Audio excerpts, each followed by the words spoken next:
Hello dear students, good afternoon to everyone.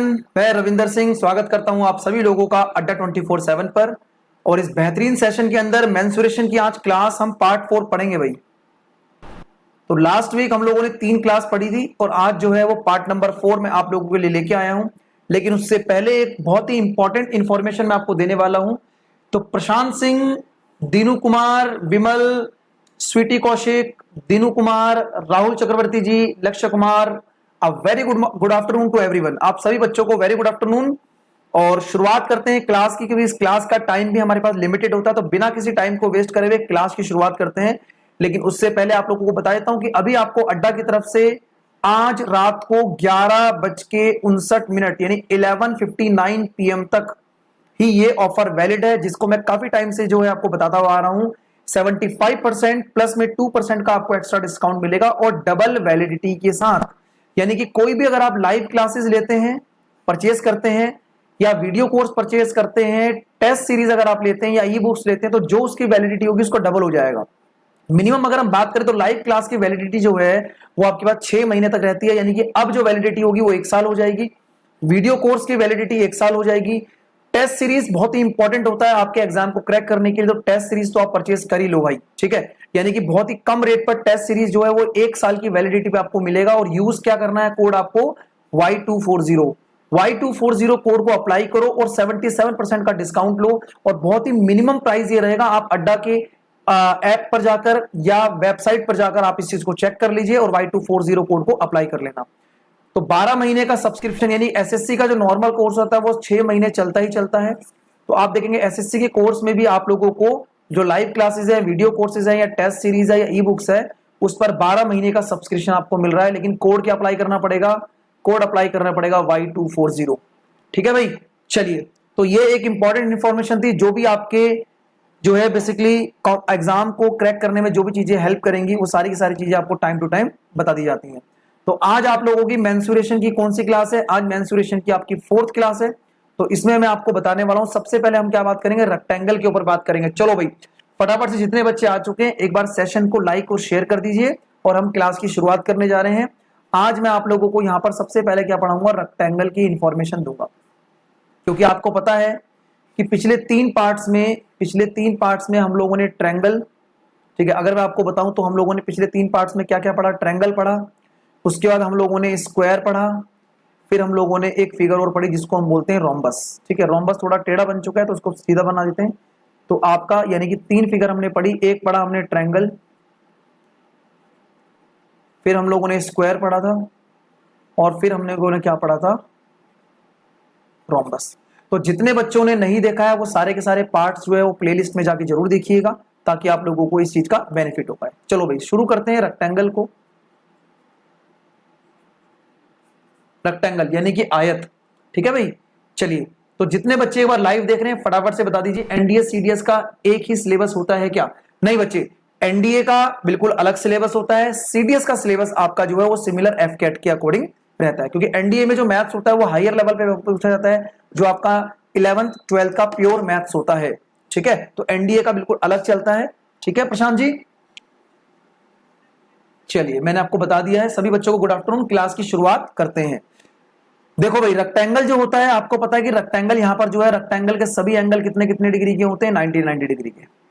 Rectangle के सारे angle कितने होते हैं, 90 डिग्री के। तो हमें रेक्टेंगल की थोड़ी सी इंफॉर्मेशन हम लोग ले लेते हैं और फिर बिना किसी टाइम को वेस्ट करे हुए हम लोग शुरू करेंगे क्वेश्चंस को।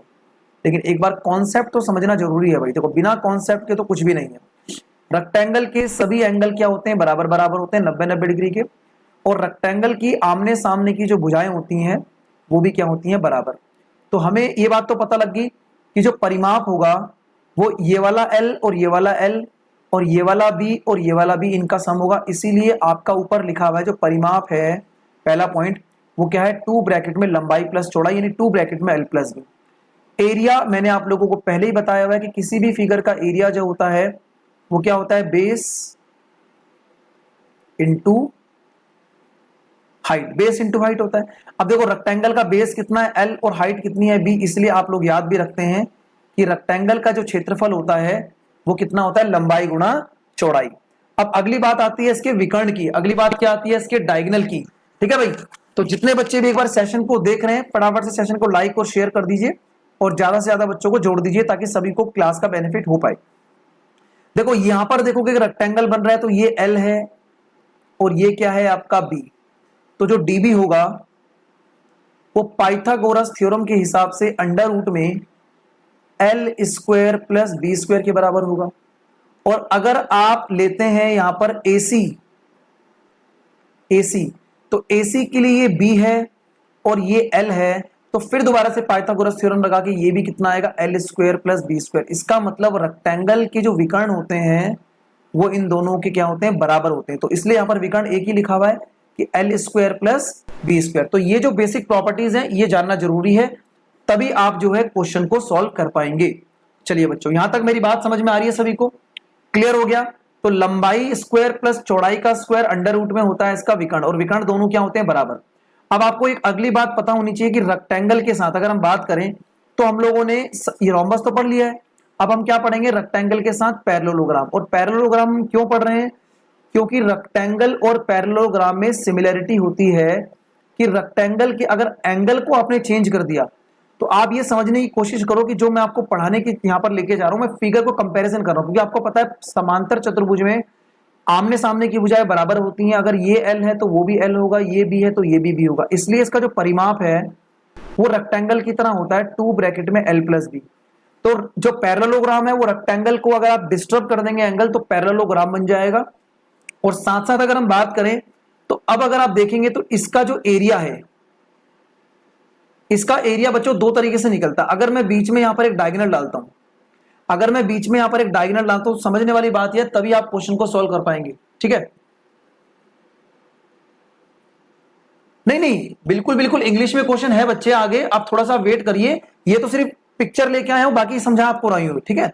तो ये आप इंग्लिश में क्वेश्चन है हमारे पास, अभी क्वेश्चन जब आएंगे तो इंग्लिश और हिंदी दोनों में रहेंगे, ठीक है, दोनों में रहेंगे क्वेश्चन। गुड आफ्टरनून अनवरी जी, गुड आफ्टरनून। तो मैं आपको ये बताने वाला हूं कि अगर ये एल है और ये बी है और इसको मान लीजिए आपने एक साइड मान लिया सी, तो सिमिलरली अगर आप देखें तो यहां पर भी एल है, यहां पर भी आपके पास बी है और यहां पर भी सी है। इसका मतलब दो आपके पास ट्रायंगल बन रहे हैं, लेकिन दो ट्रायंगल कैसे बन रहे हैं, दो ट्रायंगल बन रहे हैं स्केलन।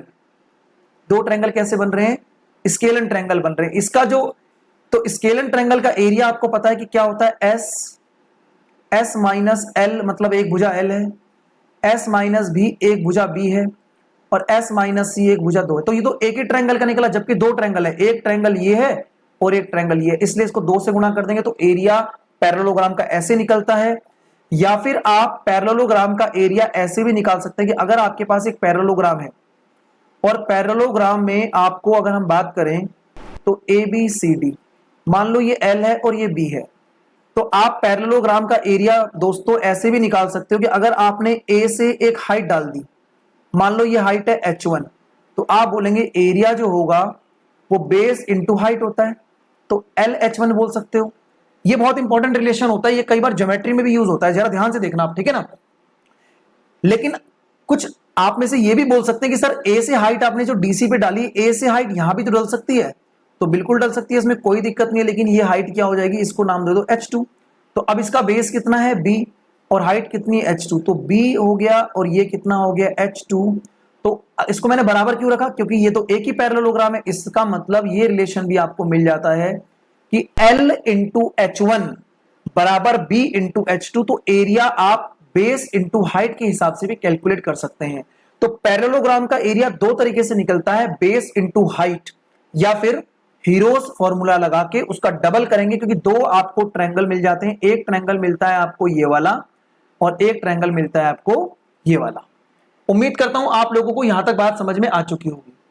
क्लियर हो गया यहां तक सभी बच्चे, मुझे बताइए फटाफट से एक बार। पैरेललोग्राम की प्रॉपर्टी क्लियर हो चुकी है, पैरेललोग्राम की प्रॉपर्टी क्लियर हो चुकी है। और एक चीज मैं आपको बता देता हूं, पैरेललोग्राम के डायगोनल बराबर नहीं होते, क्योंकि यहां पर जो आपका डायगोनल डीबी है और डायगोनल एसी है वो बराबर नहीं होंगे। तो आप लिख सकते हैं कि DB is not equal to AC.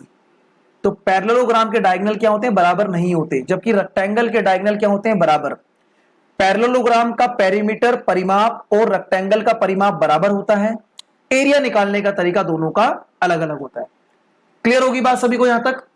फटाफट से कमेंट करके बताइए। क्वेश्चन की तरफ चलते हैं भाई। अब आप लोगों को आज की क्लास में रेक्टेंगल और रेक्टेंगल के साथ पैरेललोग्राम का कॉन्सेप्ट समझाना है। चलिए भाई क्वेश्चन की तरफ चलें। बच्चों फटाफट से बताइए, क्या हम लोग क्वेश्चन की तरफ चल सकते हैं?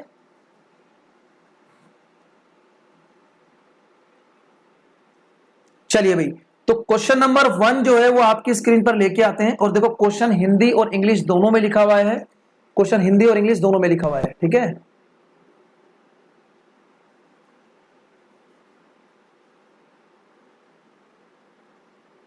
चलिए फटाफट से बताएंगे question.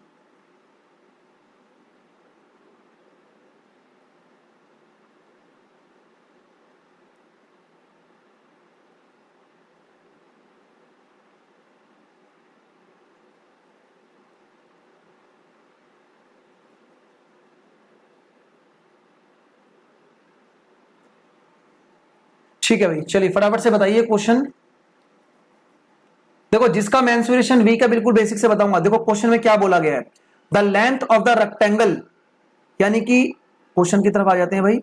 The length of the rectangle is 3 times it's width. यानी कि अगर हम रेक्टेंगल की बात करें, अगर डायग्राम बना के मैं आपको समझाऊं, तो ये कह रहा है कि जो रेक्टेंगल की जो लंबाई और चौड़ाई का 3 गुना, अगर ये x है तो ये 3x होना चाहिए। जबकि इसका डायगोनल कितना है आपके पास, 8√10, ठीक है, 8√10 आपको दिया हुआ है। तो आपको पता है कि रेक्टेंगल का जो डायगोनल होता है वो l² + b² बराबर डायगोनल होता है।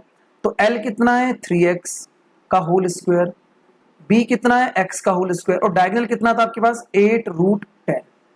लेकिन यहां पर क्या लिखा हुआ है, रूट। तो दोनों तरफ क्या कर देंगे, स्क्वायरिंग बोथ साइड। अगर दोनों तरफ स्क्वायरिंग बोथ साइड करेंगे तो ये हो जाएगा 9x², ये हो जाएगा x², और ये कितना हो जाएगा, 8 का स्क्वायर 64 गुणा 10 कितना हो जाएगा भाई, 640। क्लियर होगी बात, 640। तो 10x² बराबर कितना हो जाएगा, 10x² बराबर कितना हो जाएगा, 640। तो 0 से 0 कटा, इसका मतलब x² कितना आ गया, 64। तो x की वैल्यू कितनी आ गई है, 8। x की वैल्यू कितनी आ गई, 8। तो आपके क्या पूछा गया, फाइंड द पेरीमीटर। परिमाप का मतलब क्या होगा, परिमाप का मतलब होगा कि ये 3x है और ये कितना है, x। तो कितना हो जाएगा, 4x। तो x को अगर आप मल्टीप्लाई कर देंगे 4 से, तो आंसर कितना होना चाहिए, 32। भाई 32 इस क्वेश्चन का करेक्ट आंसर होगा, ठीक है। क्या मेरी बात समझ में आई सभी को? देखो 64 आंसर नहीं होगा, 64 आंसर नहीं होगा। एक मिनट रुको। परिमाप, अच्छा 2 से मल्टीप्लाई करेंगे, हाँ बिल्कुल बिल्कुल, परिमाप को 2 से गुणा कर देंगे तो करेक्ट आंसर कितना होगा, 64। 64 is the right answer, 64 is the right answer. क्योंकि परिमाप जो होता है वो कितना होगा, 3x + x × 2, यानी कि 2 ब्रैकेट में लंबाई प्लस चौड़ाई। तो 2 से गुणा करना भूल गए थे, इसलिए करेक्ट आंसर सभी का बिल्कुल आंसर बिल्कुल करेक्ट है। 64 इज द राइट आंसर, ठीक है, 64 इज द राइट आंसर, बिल्कुल सही आंसर है सभी का। 64 इस क्वेश्चन का करेक्ट आंसर है, ठीक है भाई। तो चलिए, जितने बच्चों ने सेशन को क्या नहीं किया है, लाइक नहीं किया है, एक बार लाइक और शेयर फटाफट से कर दो भाई, ठीक है। ईमानदारी से काम करा करो, ये चीजें बोलने का मौका नहीं मिलना चाहिए। तो फटाफट से ईमानदारी सेशन को लाइक और शेयर कर दीजिए, ठीक है। और पहला क्वेश्चन आप लोगों को क्लियर हो चुका है। अगला क्वेश्चन की तरफ चलते हैं। नेक्स्ट क्वेश्चन आपके सामने बच्चों ये रहा, फटाफट से बताइए क्वेश्चन का आंसर क्या होना चाहिए।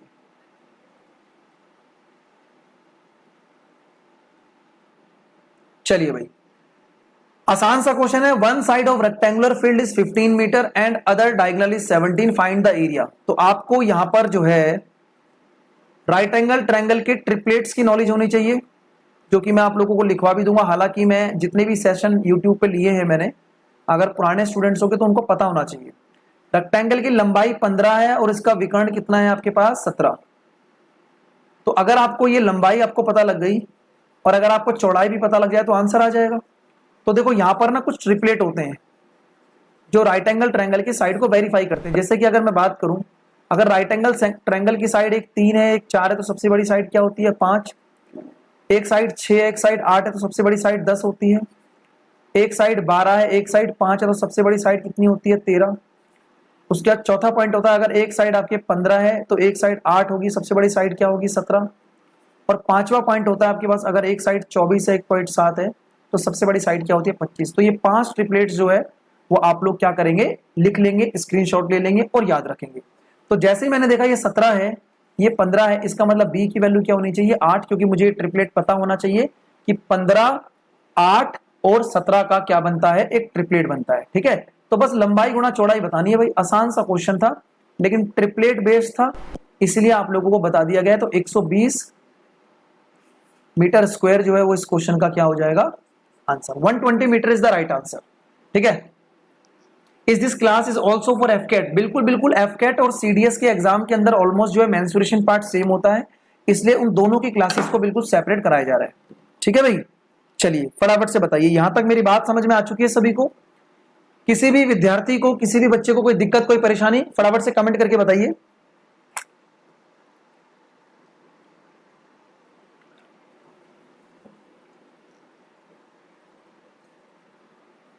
क्लियर हो गया सभी को यहां तक?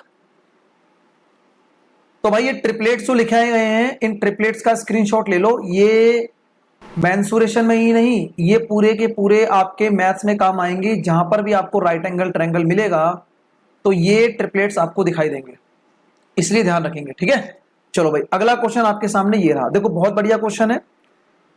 अ कोर्टयार्ड 25 मीटर लॉन्ग, यानी कि एक आंगन 25 मीटर लंबा है और 16 मीटर ब्रॉड, 16 मीटर चौड़ा है। is paved with a bricks of dimension 20 centimetre by 10 centimetre. यानी कि एक आंगन हमारे पास है, जैसा कि मान लीजिए हम अपना एक कमरा ले लेते हैं, तो ये जो कमरा है ये 25 मीटर लंबा है और 16 मीटर चौड़ा है, और इसके अंदर हमें क्या करना है 10 सेंटीमीटर और 20 सेंटीमीटर की ईंटों को लगाना है, यानी फर्श पे बिछाना है एक तरीके से। तो आवश्यक ईंटों की कुल संख्या क्या है, find the total number of BRICS required. बड़ा ही अच्छा क्वेश्चन है और एग्जाम में इस तरीके के क्वेश्चन कई बार देखा जाता है। ठीक है, बड़ा ही अच्छा क्वेश्चन है और ऐसा क्वेश्चन एग्जाम में कई बार देखा जाता है। ठीक है, ऐसा क्वेश्चन कई बार एग्जाम में क्या होता है, देखा जाता है। तो मैं आप लोगों को इस क्वेश्चन की तरफ, सॉल्यूशन की तरफ ले जाता हूं। एक बार मुझे फटाफट से बच्चे बताइए कि इस क्वेश्चन का आंसर क्या होना चाहिए। चलो भाई फटाफट से बताओ कि क्या आंसर होना चाहिए। नेक्स्ट क्वेश्चन आपके सामने आ चुका है, बहुत ही अच्छा क्वेश्चन है। यानी कि एक कमरा है, एक कमरे के फर्श पर आपको ईंटें बिछानी है। कमरे की लंबाई 25 मीटर और चौड़ाई 16 मीटर की है। ठीक है, और यहां पर जो ब्रिक्स है वो 20 सेंटीमीटर और 10 सेंटीमीटर की, यानी एक ईंट की जो डायमेंशन है वो 20 और 10 की है। तो कितनी यहां पर टोटल ईंटें बिछाई जा सकती हैं ये आपको बताना है। ठीक है, तो आप इस चीज को ऐसे रियलाइज करो बच्चों, जैसे कि अगर मैं बात करूं आपको अपने कमरे में एक फर्श बिछाना है, यानी कि जो कमरे का जो क्षेत्रफल होगा, यानी कि एरिया ऑफ फ्लोर, वो कितना होगा, कमरे की लंबाई गुणा कमरे की चौड़ाई, एरिया ऑफ फ्लोर। और फ्लोर पर अगर आपको ईंटें बिछानी है तो एक ईंट की जो एरिया होगा, यानी कि area of one brick, area of one brick, एक ईंट की जो एरिया होगा वो क्या होगा, लंबाई गुणा चौड़ाई। लेकिन अगर एक ईंट जो है छोटा सा एरिया ऑक्यूपाई करती है और टोटल अगर इसको मैं n से मल्टीप्लाई करता हूं तो टोटल ईंटें निकल जाएंगी। तो बस ये एक छोटा सा कॉन्सेप्ट है जिस पर काफी टाइप के क्वेश्चन जो है वो आपको एग्जाम में देखने को मिल सकते हैं।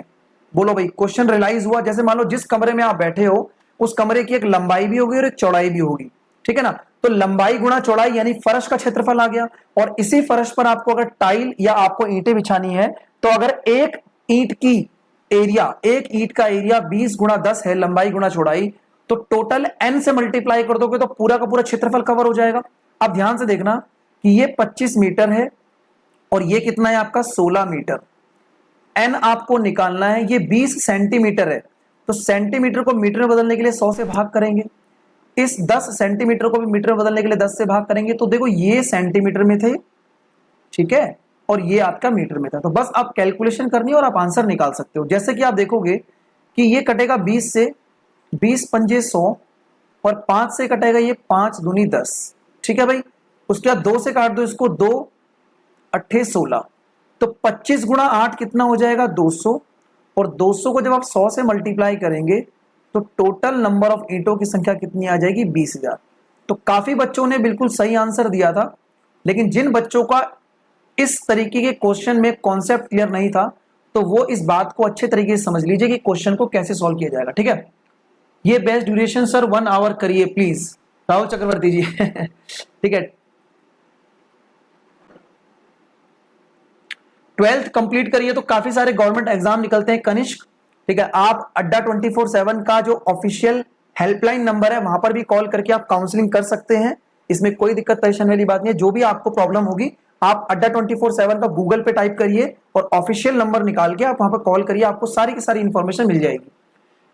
चलिए भाई, जो भी आप लोगों की प्रॉब्लम है बच्चों, देखो जो भी आप लोगों की प्रॉब्लम होती है वो क्या करो, वीडियो को खत्म होने के बाद कमेंट सेक्शन डाला करो, जिसको मैं रिप्लाई भी करूंगा और हमारी पूरी की पूरी टीम जो है उस चीज को कंसीडर करेगी, ठीक है।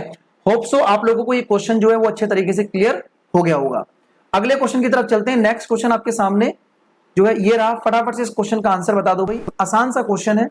The area of the rectangle is 460 square metre, यानी कि एक जो रेक्टेंगल है उसका एरिया कितना दिया गया 460, और जो लेंथ है वो 15% ज्यादा है किससे, उसकी ब्रेथ से। तो आपको बताना है what is the breadth of the rectangular field, यानी कि उसकी चौड़ाई आपको बतानी है। तो आपको पता है लंबाई और चौड़ाई, अगर ये 15% ज्यादा है तो ये अगर 115 है तो ये 100 होना चाहिए, इसको रेशियो में कन्वर्ट कर लो बस, ठीक है। ये हो जाएगा 20, क्लियर।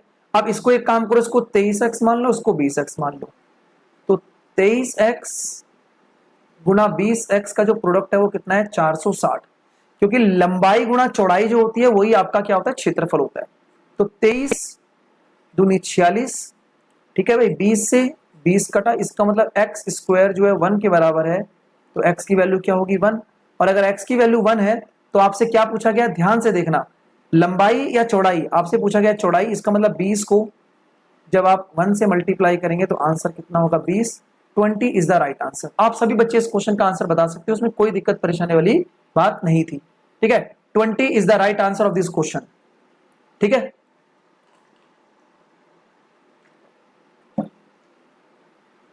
चलिए, उम्मीद करता हूं आप लोगों को समझ में आ गया होगा, ठीक है भाई। अगला क्वेश्चन आपके पास पैरेललोग्राम दिया गया है, देखो कितना बढ़िया क्वेश्चन है पैरेललोग्राम का। अगर आप देखें तो द एरिया, यानी कि अब पैरेललोग्राम, एक पैरेललोग्राम ये समांतर चतुर्भुज की एक भुजा कितनी है 60 और एक भुजा 40 है, और अगर एक डायगोनल इसका 80 है तो इसका एरिया निकालना है। मैंने अभी आपको पीछे बताया था कि जो पैरेललोग्राम होता है उसका एरिया दो तरीके से निकल सकता है, या तो हमें उस पैरेललोग्राम की तीनों भुजाएं पता लग जाएं, जैसे एक भुजा 60 है, एक भुजा 40 है और एक विकर्ण कितना है 80। अब जरा ध्यान से देखो, ये 80 है, ये 60 है और ये 40 है, तो यहां पर तीनों की तीनों भुजाएं अगर अलग अलग हैं तो ये कैसे बनेगा, ये बनेगा स्केलन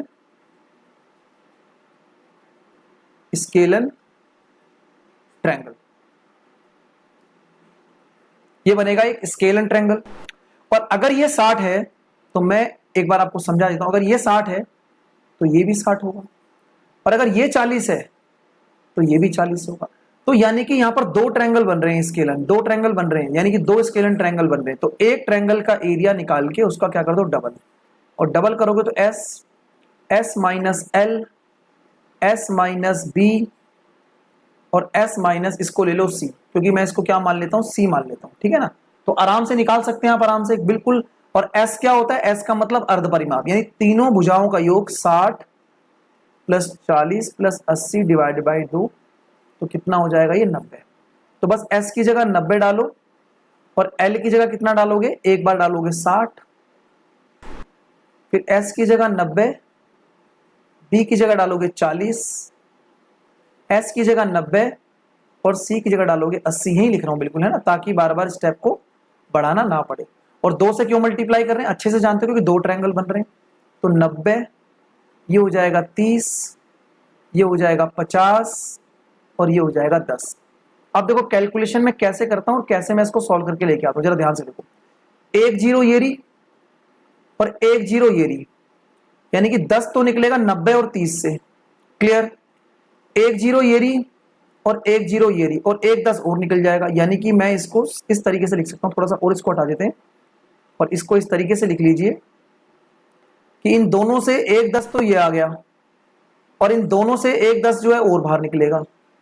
और अगर आप ध्यान से देखें तो एक चीज और निकलने वाली है, ये जो 9 है, ये सिर्फ 9 बचा, इसकी जगह क्या निकलेगा 3, तो अंदर क्या रह जाएगा भाई, अंदर रह जाएगा 3 गुणा 5, कितना रह गया 15 सॉल्व कर लो तो 3 दूनी 6 यानी 600 √15। ये तो देखो क्या है ना, ये तो आपका कैलकुलेशन करने का तरीका है कि आप कितना अच्छा कैलकुलेशन में है और कैसे आप क्वेश्चन को सॉल्व कर सकते हैं। तो 600 √15 मीटर स्क्वायर इसका एरिया रहेगा, यानी B is the right answer. ठीक है भाई, सभी का बिल्कुल सही आंसर आ चुका है। तो कैलकुलेशन करने का तरीका भी आपको मैंने बता दिया है, यानी कि मल्टीप्लाई करके हम अपनी कैलकुलेशन को बढ़ाएंगे, सिर्फ यही चीज रहेगी। तो हम अपनी कैलकुलेशन को आसान बनाएंगे, इस चीज को ध्यान रखेंगे। ठीक है, चलिए क्लियर होगी बात सभी को यहां तक? उम्मीद करता हूं समझ में आ रहा होगा। ठीक है,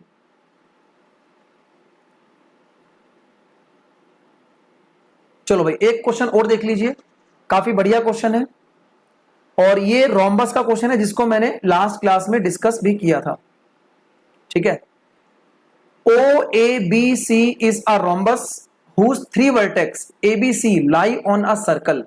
अब थोड़ा सा क्वेश्चन को बढ़ा देते हैं, यानी कि एक सर्कल में 3 वर्टेक्स जो है वो ABC पर लाई करते हैं और एक वर्टेक्स कहां पर है, उसका O पर। अगर सर्कल का रेडियस 20 सेंटीमीटर का है तो एरिया ऑफ द रोम्बस बताना है। आपको पता है रोम्बस का एरिया कितना होता है, 1/2 D1 इंटू D2 ये होता है ना। तो आप लोगों ने इस क्वेश्चन को सॉल्व करना है। देखता हूं भाई कितने बच्चे इस क्वेश्चन को सॉल्व कर पाते हैं, फटाफट से बताइए जरा, इस क्वेश्चन का आंसर बताइए फटाफट से।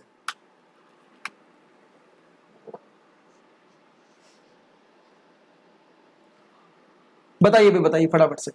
और जितने बच्चों ने सेशन को लाइक नहीं किया है तो फटाफट से भाई लाइक और शेयर कर दीजिए। सेशन को लाइक और शेयर कर दो ईमानदारी से। किससे? ईमानदारी से। ईमानदारी से सेशन को लाइक और शेयर कर दीजिए जिन बच्चों ने लाइक और शेयर नहीं किया है। फटाफट से बताइए भाई क्वेश्चन का आंसर क्या होगा, बताइए फटाफट से। अगर डायग्राम समझ में नहीं आ रहा है तो डायग्राम बता देता हूं। डायग्राम जिस बच्चे को समझ में नहीं आ रहा है डायग्राम बता देता हूं। जैसे मान लीजिए यहां पर एक सर्कल है, थोड़ा सा अच्छा लेवल का क्वेश्चन है और यहां पर इसके 3 वर्टेक्स जो है, जैसे मान लो एक वर्टेक्स यहां पर हो गया और एक वर्टेक्स यहां पर हो गया, 3 वर्टेक्स जो है, ठीक है, ABC, मान लो ये A है, ये B है और ये C है, ये तो वृत्त पर है और एक वर्टेक्स जो है वो कहां पर है, सेंटर पर, जिसको हमने बोल दिया O। तो ये एक तरीके से रोम्बस बन गया और रोम्बस की सारी भुजाएं क्या होती हैं, बराबर। अब आपको ये बात पता है कि अगर O इसका सेंटर है, अगर O इसका सेंटर है, इसका मतलब जो BO होगा, जो OC होगा, ठीक है, ये क्या होंगे, इसके रेडियस होंगे, है ना, रेडियस होंगे। तो आपको बोला गया इफ द रेडियस, यानी कि अगर ये 20 है तो भाई सारी की सारी भुजाएं क्या होंगी, 20-20, सारी की सारी भुजाएं 20-20 होंगी। अगर आप देखें, अगर आप इसको देखो, आपको पता है कि जो रोम्बस का एरिया होता है वो 1/2 diagonal D1 into diagonal D2 होता है। लेकिन अगर आप इस डायग्राम को देखें तो यहां पर ये जो AO है, मैं यहां पर लिखता हूं AO, ये भी तो सर्कल का रेडियस ही होगा क्योंकि सेंटर से है। तो इसका मतलब एक डायगोनल तो पता लग गया, लेकिन आपको कौन सा निकालना होगा, ये वाला डायगोनल निकालना होगा। जैसे आप ये डायगोनल निकालोगे तो क्वेश्चन का आंसर आपको क्लियर हो जाएगा। ठीक है भाई, बात समझ में आ रही है? ठीक है, क्लियर होगी बात सभी को? तो यहां पर आप लोगों का क्या बन गया, एक तरीके से एक आपका रोम्बस बन गया जिसमें एक डायगोनल तो पता है, दूसरा डायगोनल निकालना होगा। तो हम क्या करने वाले हैं कि अगर आप ध्यान से देखें तो मैं आपको इस क्वेश्चन में ऐसे समझाता हूं कि जैसे मान लो ये वाली जो लाइन है, ये जो लाइन है, ठीक है, आपको यहां पर 2 ट्रायंगल दिखाई दे रहे हैं और वो इक्विलेटरल है क्योंकि ये भी 20 होगा। देखो ये भी 20, ये भी 20 और ये भी 20, इक्विलेटरल, ये भी 20, ये भी 20 और ये भी 20। तो अगर आप लिखते हैं 2 3/4 A स्क्वायर, यानी कितना, 20 गुना 20 बराबर 1/2। एक डायगोनल 20 है, दूसरा डायगोनल पहले कैलकुलेट करो, सबसे पहले दूसरा डायगोनल निकालना पड़ेगा। तो आप काटेंगे यहां से 4 से, ये कटेगा कितने पर, 2 पर, 2 से ये 2 पर कटेगा और 20 से ये 20 पे कटेगा। तो कितना आ गया, 20√3। तो एक डायगोनल कितना आ गया, 20√3। अब क्या निकालना है, अब निकालना है इसका एरिया। तो फटाफट से निकालो, 1/2, एक डायगोनल 20 और दूसरा डायगोनल है 20√3। तो 2 से कटेगा ये कितने पर, 10 पर। तो आंसर आ चुका है 200√3 सेंटीमीटर स्क्वायर। बोलो भाई, बात क्लियर हुई? तो 2 इक्विलेटरल ट्रायंगल का एरिया इस पूरे के पूरे रोम्बस के एरिया के बराबर होगा। इसी तरीके से काम कर पाएंगे। फटाफट से कमेंट करके बताइए क्लियर हुई बात। अगर क्वेश्चन क्लियर हुआ तो फटाफट से कमेंट सेक्शन में लिखिए कि क्वेश्चन क्लियर हो चुका है, या फिर लिख सकते हैं आप लोग मजा आ गया। फटाफट से बताइए भाई, कमेंट करके बताइए भाई एकदम क्लियर हुआ, कोई दिक्कत कोई परेशानी फटाफट से बताइए।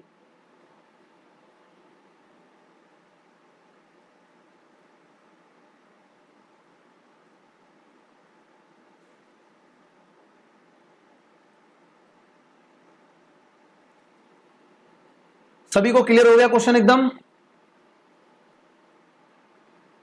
बताइए भी, बताइए फटाफट से, क्वेश्चन क्लियर हो गया एकदम? तो काफी अच्छा क्वेश्चन था। राहुल, अनवरी और राज जी ने आंसर दिया है।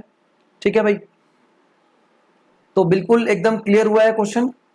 ठीक है, चलो, तो उम्मीद करता हूं आप लोगों को यहां पर क्वेश्चन समझ में आ गया होगा। फटाफट से देख लो। ठीक है, अच्छा बच्चों, आप लोगों को जो बच्चे यहां पर देख रहे हैं, तो हम लोग यहां पर सीडीएस का एक नया बैच शुरू कर रहे हैं जो मंडे से शुरू होगा, यानी 20 जुलाई से।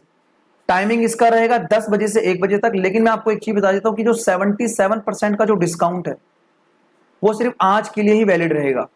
तो आप जल्दी से जाके Y240 कोड को अप्लाई कर सकते हैं। अगर आप सीरियस कैंडिडेट सीडीएस के लिए जाना चाहते हैं तो Y240 कोड को आप अप्लाई करिए, Y240 कोड को अप्लाई करिए और 77% डिस्काउंट के साथ 1 साल की वैलिडिटी भी ले लीजिए, जो कि रिकॉर्डेड वीडियो आपको प्रोवाइड रहेंगी।